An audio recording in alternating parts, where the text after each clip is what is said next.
अस्सलाम वालेकुम।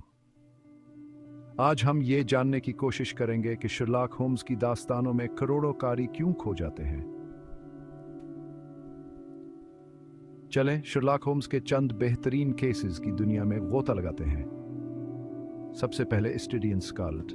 ये वो कहानी है जहां से सब कुछ शुरू हुआ। होम्स की मुलाकात डॉक्टर वाटसन से होती है और वो मिलकर अमेरिका के माजी से जड़े एक हैरानकुन कत्ल की गत्थी सुलझाते हैं। इसके बाद दी साइन ऑफ D4, एक पुरस्कार मौत, एक छुपा हुआ खजाना और दोस्ती, वफादारी और धोखे के मौजूआत। ये एक दिलचस्प सफर है।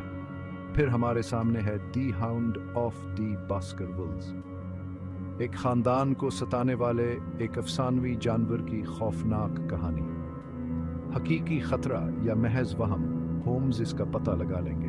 दी वैली ऑफ फियर में होम्स एक कत्ल की तह तक जाते हैं जो एक खफिया तंजीम से मुंसलिक है। इस कहानी में होम्स की जहानत और तज्जियाती सलाहियतें अरूज पर हैं। आखिर में दी एडवेंचर्स ऑफ शर्लॉक होम्स, मुख्तसर कहानियों का मजमूआ जिसमें होम्स की चोरी, कत्ल और मुख्तलिफ जराइम को हल करने की महारत उजागर होती है। ये कहानियाँ होम्स की जहानत, गहरी नज़र और मंतकी सोच की इक्कासी करती हैं, जबकि इंसानी जज्बात और हालात की पेचीदगियों में भी गोताजिन होती हैं। क्या आप इस मुहिम जोई में शामिल होने के लिए तैयार हैं?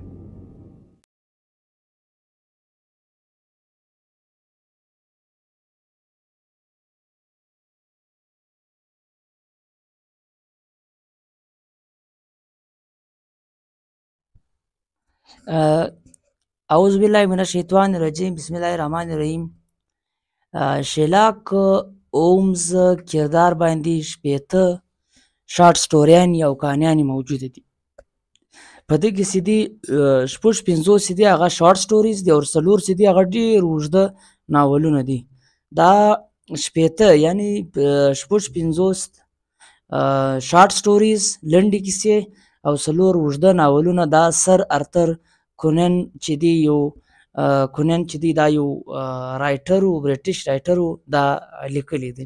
لکه د ده په شارټ سټوریانو کې هغه چې دی د ایډونچر آف د شیرلاکس هومز دی، په دا کې 12 کانیانې دي. لکه شیرلاکس هومز یادښتونه چې دي، د شیرلاکس هومز واپسي چې ده ایز لاست بو، د هغه آخري سلام چې دی. شیرلاکس هوم ډېر ذهین جاسوس و. هغه چې هغه د هر جرم ال چې و هغه رایستو.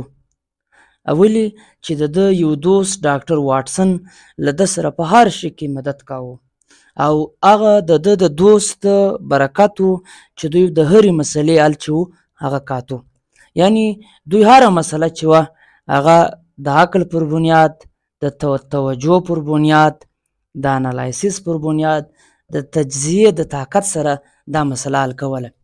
یعنی هره مسله چې وه هغه دوی د معروض د زمان او د مکان مطابق کته او خپل په ذانت باندې د شي بیکګراوند کاتی او دا تجزیه کوله او مسله یې حل کوله. په دغو کانیانو کې موږ ډېر کتلی سو چې په دې په هر شي کې چې دی د دې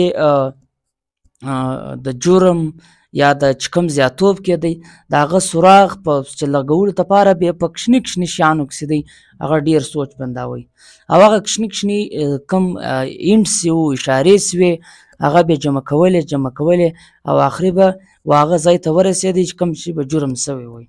یعنې په دا کې په دې جرم کې په دا کې فراډ و، دوکه وه، قتل وي، جبر وي، یا چې هر څه وي په دې دغه کې په دې کانیانو کې په دا کې شیرلاکس هومز یو کرکټر دی. دا شیرلاک هومز دی دا چې دی دا چې کله هم یو مسله راځي هغه مسله په ډېره اسانه باندې حل کوي. ولې چې دی د شعور، د عقل او د زمان او د مکان د سپیس پر بنیاد باندې خپله مسله حل کوي. نو دوی دا وایي چې د دنیا انسان که عقل، تجزیه او سوچ دغه کې د دنیا مشکل ترین مسله چې ده هغه دی حل کولی سي. د جذبات او د جنګ او د لاشعور یا د زوره څخه دا مسایل چې دي دا نه حل کېږي.